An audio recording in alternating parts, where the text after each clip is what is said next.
दुर्गा नदी के किनारे बसा एक गांव फूलपुर। गांव में कुछ 100-150 लोग रहते थे। अंजलि, जो कि पास ही के जिले में रहती थी और 12वीं पास कर चुकी थी, उसके पिताजी ने बेटी को जल्दी विदा करने के लिए उसकी शादी फूलपुर गांव के मुकेश से करवा दी थी। मुकेश कभी स्कूल नहीं गया था और इस कारण वो पढ़ा लिखा नहीं था और बाकी गांव वालों की हालत भी मुकेश जैसी ही थी। मुकेश के घर में उसके माता पिता भी रहते थे।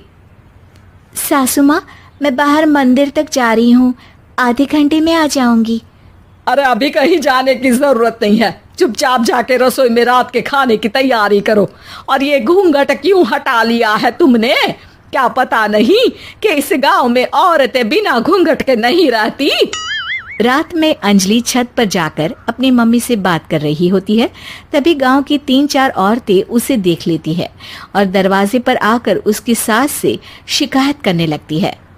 और क्या हुआ? अरे छत पे तो देखो, आपकी बहू मटक मटक के किसी से फोन पर बात कर रही है। दिन भर फोन पे लगी रहती है। अरे कल तो मंदिर के पास वो क्या कहते हैं, सेल्फी ले रही थी। शहर की बहू रखना अच्छा शान की बात है, पर देखना इसके लक्षण से ये तो तुम्हारे परिवार को बदनाम ना कर दे। ये पहली बार नहीं था जब सास से गांव के लोगों ने अंजलि की बुराई या शिकायत नहीं की हो। अब तो ये रोज की बात थी। अंजलि ये सब सुन लेती है। जब वो नीचे जाती है तो मुकेश भी वहां आ जाता है। सास कहती है, बेटा, लोग घर आकर शिकायत करने लगे हैं बहू के कामों की। देख लो, पति हो, संयम से रखो इसे। माँ जी, मैं तो अपनी माँ से बात कर रही थी, क्योंकि यहाँ कोई बात करने लायक ही नहीं है और अब मैं माँ के पास ही रहूंगी। वहाँ क्या रहना, वहाँ बाहर के लोग तो ठीक है, पर घर के लोग भी इज्जत ना दे सके। अरे नहीं नहीं अंजलि, ऐसा नहीं है, धीरे धीरे सब ठीक हो जाएगा, तुम फिक्र ना करो। अरे बस कुछ बोलना ही नहीं है, सर पे चढ़ा रखा है बहू को। सास मुकेश की नरम बात सुन के वहां से मुंह चढ़ाकर चली जाती है। मैं तो कहती हूँ हम दोनों शहर चले जाते हैं। मैं पढ़ी लिखी हूँ, मुझे वहाँ नौकरी भी मिल जाएगी और थोड़े दिनों में आप भी वहाँ कुछ काम ढूंढ लेना। अरे नहीं नहीं अंजलि, हम यहाँ ना गांव का खेत, माँ पिताजी को छोड़कर शहर नहीं जा सकते। माँ पिताजी को कैसा लगेगा और गांव वाले क्या सोचेंगे? ये कहकर मुकेश सोने चला जाता है और अंजलि की गांव वालों द्वारा बुराई का सिलसिला बहुत दिनों तक चलता ही रहता है। लेकिन अंजलि गुस्सा ना दिखाते हुए समझदारी से काम लेती है। बारिश का मौसम चालू हो जाता है। जोरदार बारिश से पूरे गांव में हाहाकार मच जाता है। दुर्गा नदी में बाढ़ आ जाती है और बाढ़ का पानी पूरे गांव की फसल तबाह कर देता है। फसल की ये हालत देखकर गांव वाले निराश हो जाते हैं और बात तो यहाँ तक पहुँच जाती है कि कुछ लोग तो अंजलि को इस सब का दोषी ठहरा देते हैं। अरे पूरी फसल तबाह हो गई, पता नहीं किसकी नजर लग गई है।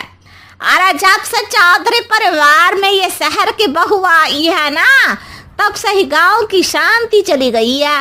इसके कर्म कांड से माँ दुर्गा नदी भी खुश नहीं है। ये सब सुनकर बेचारी अंजलि रोते हुए अपने घर चली जाती है। कुछ दिन बाद सभी गांव वाले अपनी फसल का मुआवजा लेकर अपने अपने घर आते हैं। मुकेश भी 1500 लेकर आता है। अंजलि को जब पासबुक दिखाता है तो अंजलि हैरान हो जाती है। अरे, ये पासबुक में तो उन्होंने 4000 की एंट्री करी है और आपको सिर्फ 1500 दिए। सच में?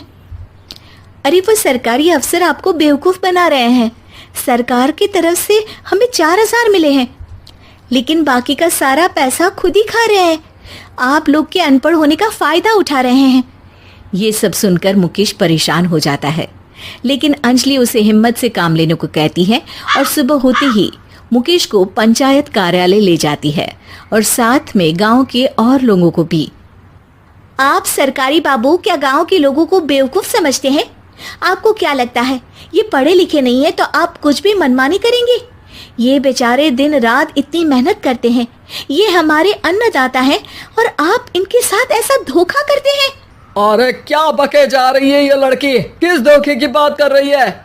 अपने कांड करके नदी माँ को नाराज करके हमारा नुकसान करके इसे चैन नहीं मिला क्या? सरपंच जी, इन सरकारी बाबू ने मुझे बेवकूफ बनाया है और मेरे हिस्से के पैसे खुद चट कर गए। बस ये सुनते ही सरपंच वहां से दुम दबाकर भाग जाता है। पता चलता है कि जनपद अधिकारियों ने गांव के सरपंच के साथ मिलकर सबके साथ धोखा किया है।